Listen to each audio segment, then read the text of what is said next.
You know, if governments are hiding something and they don't know, or they don't want us to know about it, there's probably a good reason why we should know about it. You know, it's like all of us in this room tonight, we're all interested in the subject, we're all on the same level, we all want answers. We just want to know what's going on. And if there are people in government who do know what's going on, or at least have a good idea, and they have at least some hard data to back up their beliefs, etc., then I don't see why we should be kept in the dark. That's why I go poking my nose in where it's probably not wanted. So, but hence what I'm going to be talking about tonight.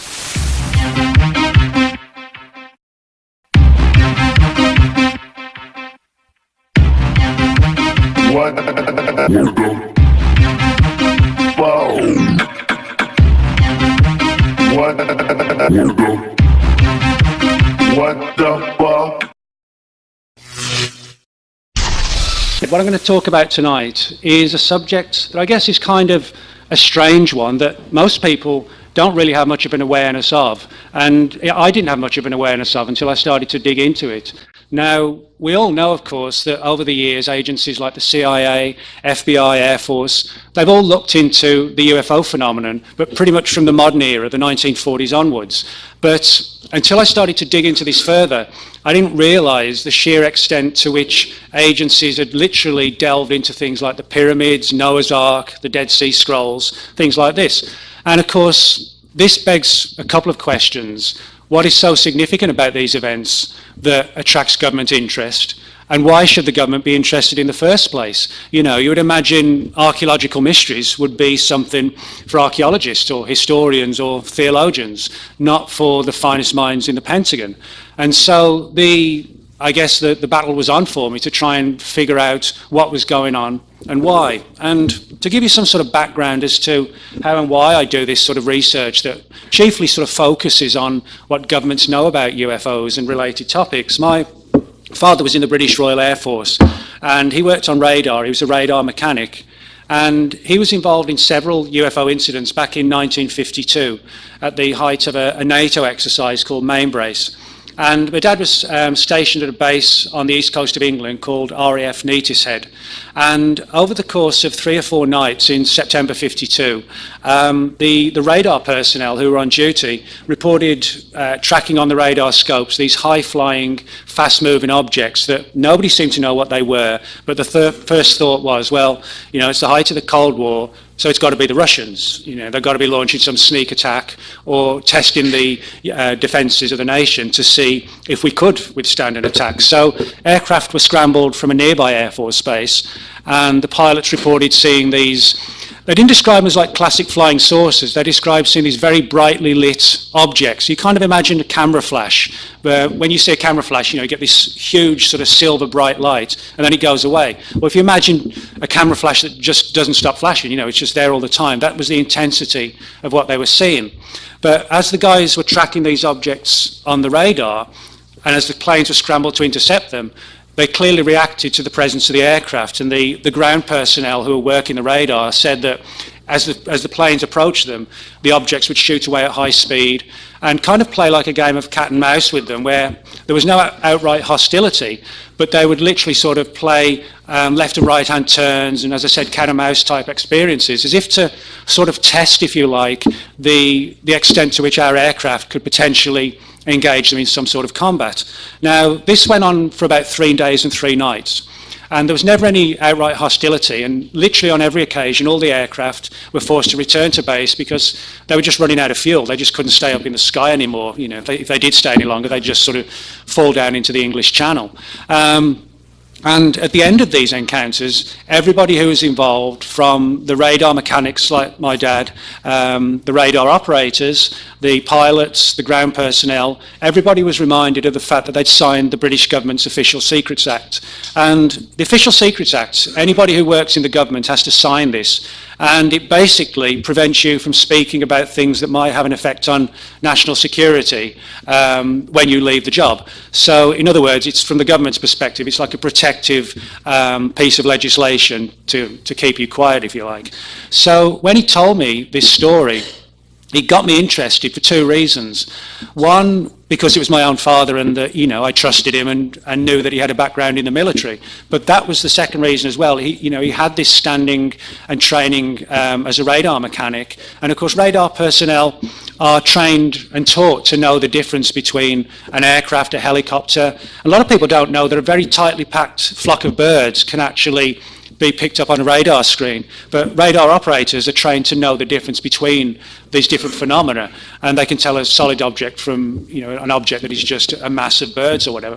So when he related this to me, I was like, wow, you know, not only do UFOs exist, but it seems that government agencies around the world, and certainly in Britain, they seem to know something about the subjects, but they were trying to keep it under wraps and ensure that nobody was sort of out of the military was going to find out about these cases. And I always think that, you know, if governments are hiding something and they don't know, or they don't want us to know about it, there's probably a good reason why we should know about it. And so that has always been my approach, is being that I don't feel personally that government agencies have the right to decide who should know about what potentially could be one of the most important matters facing the human race. You know, why should 10, 20 or 30 people have the right to make that decision?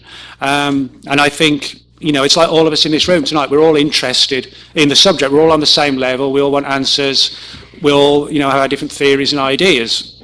We just want to know what's going on. And if there are people in governments who do know what's going on, or at least have a good idea, and they have at least some hard data to back up their beliefs, etc., then I don't see why we should be kept in the dark. So that's why I go poking my nose in where it's probably not wanted. So, my background is in journalism. I still do a lot of regular, normal journalism today, but I left school, I lived in England until 2001. I live in Dallas now. But I left school in 1982, which is kind of scary, 31 years ago. And I didn't really know what I wanted to do. I wasn't the best student, but I got a job working on a music magazine, a rock music magazine back in England, and did that for a few years. And found I enjoyed working as a journalist. Sort of every day was a little bit different. And after a few years, I thought, well, why not try and combine the interest in UFOs and paranormal, etc., Bigfoot, with investigative journalism. So that's what I've tried to do, is apply regular investigative journalistic techniques that you would use in any situation. You know, if you're doing a story for a newspaper where there's been a local murder in the area or a car accident, you know, investigate this phenomena in exactly the same way and try and gather data, on the record witness testimony, government files and so on. So that's what I've tried to do over the years, and then present the data for people to see. And I always think it's important to present the data as you see it or as you collect it, but not to sort of force feed a particular belief system down people's throats, because, you know, as I said, we're all in this together, you know, but just because I've written books doesn't mean I have any more answers than somebody else who doesn't write books, you know. I don't have much time for this sort of ego-driven angle of, oh, I'm an author, you know, so I'm right. No, all I can do is sort of put the data out for people to see what I found and share it with people, because, as I said, we're all on the same level, we're all looking for answers.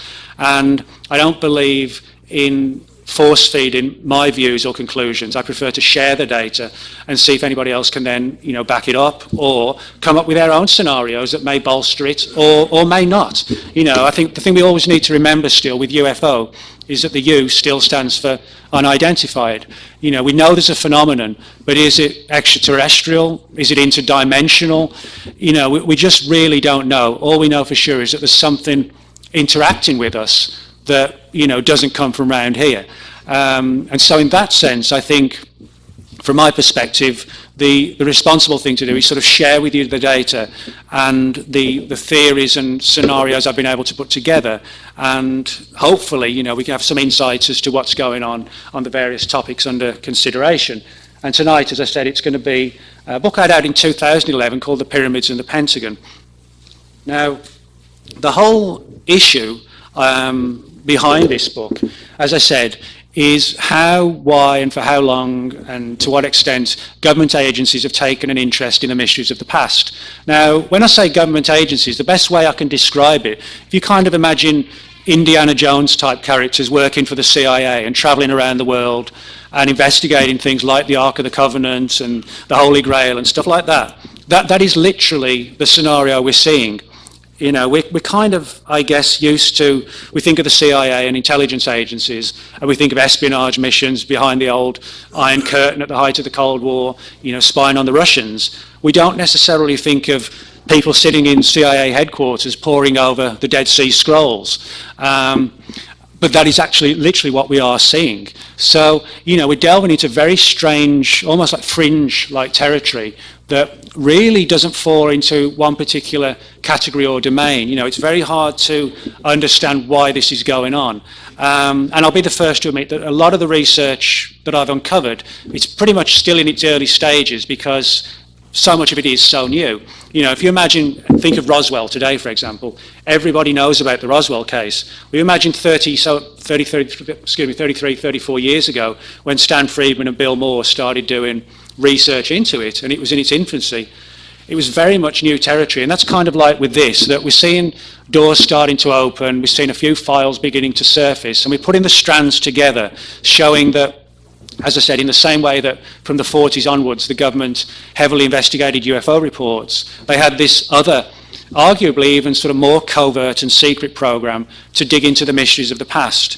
And the more data that I've been able to find, I've been able to come up with what I think is the probable reason why they're looking into these mysteries. And it has nothing to do with archaeology or furthering our knowledge of the history of the human race. That is sort of, they have answered some of those questions, but that's sort of a byproduct to the reason why they're doing the research, which I'll make clear to you.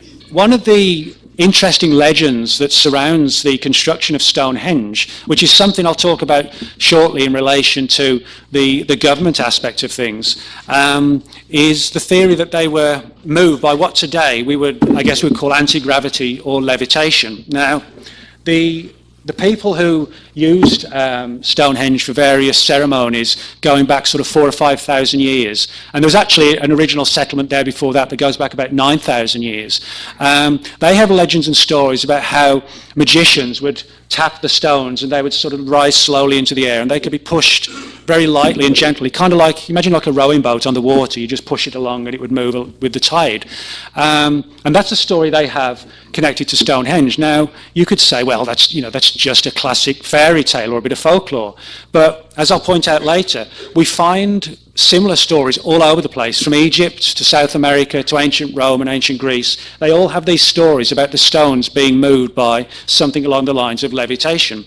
And this sort of got me interested, and I started doing research into a lot of these sort of folkloric legends around the world about how these massive stones were supposedly moved by very alternative means.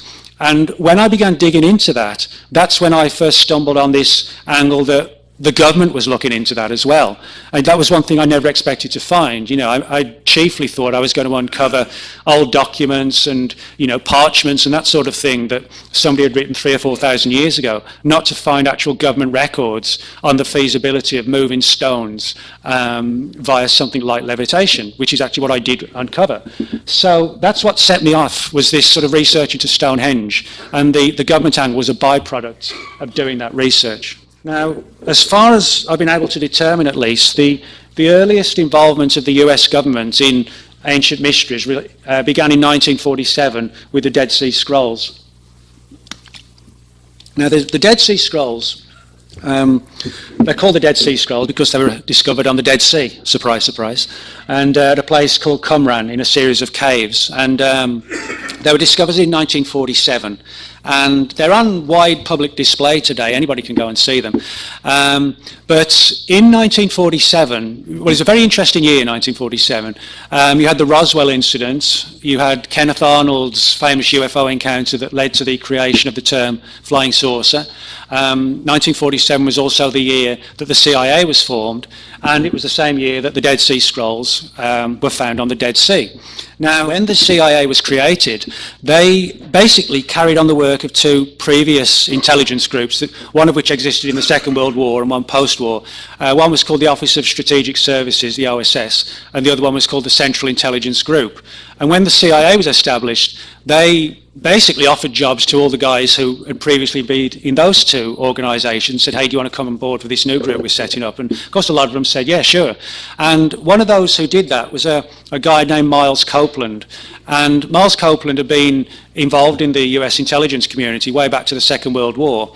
And he spent a lot of time in the Middle East, specifically in Damascus. And he headed up the CIA office in Damascus, which operated out of the American embassy in the city as well. And just as an aside, this has nothing to do with it, but Miles Copeland, the chief CIA officer in Damascus, was the father of Stuart Copeland, who was the drummer in the Police. I say it's got nothing to do with with the story. I just thought it's just like one of those weird little things that I uncovered doing the research.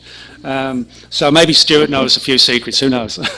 But anyway, his dad, Miles Copeland, as I said, he ran the CIA office out of Damascus, and many years after he retired, we're talking 1947, he went public, I think it was like early 90s, he spoke about how one particular day somebody came to the embassy, and it was a guy who was described as dressed in like a flowing Bedouin type outfit and carrying some sort of package, and said to the person at the front desk, I need to see someone and speak to somebody about an important matter. And so they referred him to Miles Copeland, who took the guy up into his office and said, you know, what's it all about? And this character sort of, in almost like an over-dramatic, mysterious fashion, opened up this package, and out came tumbling something like, very much like the Dead Sea Scrolls. Now, as I said, the acknowledged Dead Sea Scrolls are on public display today. You can go and see them. They're in a museum. But this particular scroll, which clearly seems to have been one of the original scrolls, obviously didn't make it to the public display. What happened was that it was shown to Miles Copeland, and the guy said to him, well, I need somebody to translate it. You know, this is an important find. Can you help me? And, you know, Copeland, yeah, he'd worked and lived there for a long time, but he certainly wasn't an expert in ancient Middle Eastern languages. But he had a friend and a colleague who was, a guy named Kermit Roosevelt, who did he wasn't an employee of the CIA, but he did a lot of contract research for the CIA and worked for them. So Copeland basically said to this guy, well, yeah, I've got this friend, he can research this, whatever this document is, whatever it says, do you want to come back and then we can give you the answers? And that apparently satisfied the guy, and he just kind of, again, sort of overly mysteriously vanished out the door, and he literally never did come back. It was almost like he wanted to offload this particular scroll, but did so under the guise of wanting answers and promising to come back. So Miles Copeland copied one by one the pages. He just photographed them all and printed off large-scale photographs, sent them to Kermit Roosevelt for analysis. And what happened then was that for some weird reason, that particular scroll became subject to a CIA classified order. That's to say that one of these ancient parchments from however many thousands of years ago entered the CIA, and somebody said, there's something significant about this, and they essentially put a top secret stamp on it. Now, this surprised even Miles Copeland, because like most of us, you know, his first thought is, well, why on earth would the CIA have not just an interest in the scroll, they might want to look at it to try and decipher it for this guy, but why on earth would it then become a matter of national security? That didn't seem to make any sense at all. So he tried to find out more about it and could not get any answers. He never saw the scroll again. He never saw the photographs again. For all intents and purposes, the story was just as dead and buried as the scrolls had been for thousands of years. And it kind of mystified him, and, you know, he didn't really do anything else with it, because what else could he do? And so he just relegated it to one of those weird experiences that occurred during the course of his CIA career. Now, he did hear rumours that the scroll in question supposedly was a very early written version of what eventually became in the Bible, the book of Daniel. And supposedly it related to a lot of things like strange dreams and prophecies and trying to forecast the future and things like this on the part of Daniel. And what's interesting is that, you know, regardless of whether people take these stories literally or not, it was in this very same time period that the CIA began its very early research into things like remote viewing and psychic spying. So I think we can make an argument that if we look at the time frame when the CIA was researching things like ESP and prophecy and psychic spying and things like that, to get hold of an ancient document that actually talked about these very things, but from the perspective of Daniel in the book of Daniel, I think they possibly translated that ancient book to try and give them some sort of understanding of the power of the human mind, because there are clearly parallels between this ancient text and what the CIA was working on in terms of what eventually became its so-called remote viewing program. So what we're seeing here is probably the earliest example of why intelligence agencies have taken an interest in the mysteries of the past, and it's because where there's some sort of military potential or military capital gain, if you like. So, it isn't so much about furthering our knowledge of archaeology, of history, of the Bible, or any, Middle Eastern religion. It's about, is there some sort of value we can learn or gain from studying these phenomena that we could turn into like a military objective, if you like. I hope that's sort of given you a few indications and ideas as to the history of how and why government agencies have looked into the ancient past and why they've done it, and how it also opens doors for a lot of secret history or lost history about our own civilization, that if that surfaces as well, which it may well do if these agencies have files on that also, which may well, if that surfaces, could potentially give us profound data and profound shocks as well in regard to our history as a civilization and the perils we might need to look for in the future to ensure that we don't go the same way potentially as some of these master societies that came before us, if you like. So thanks very much, and if anybody's got any questions, I'll be pleased to answer them.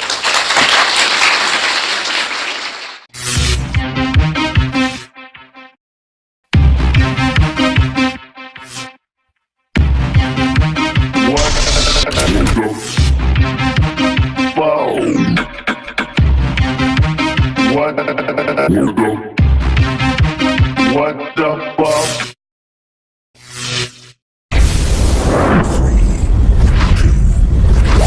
If governments are hiding something and they don't know or they don't want us to know about it, there's probably a good reason why we should know about it.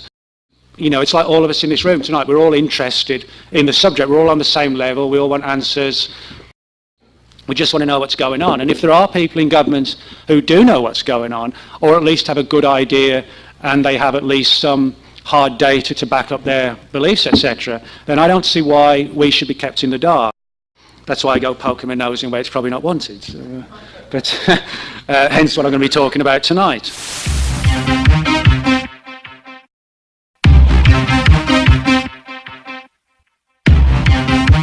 What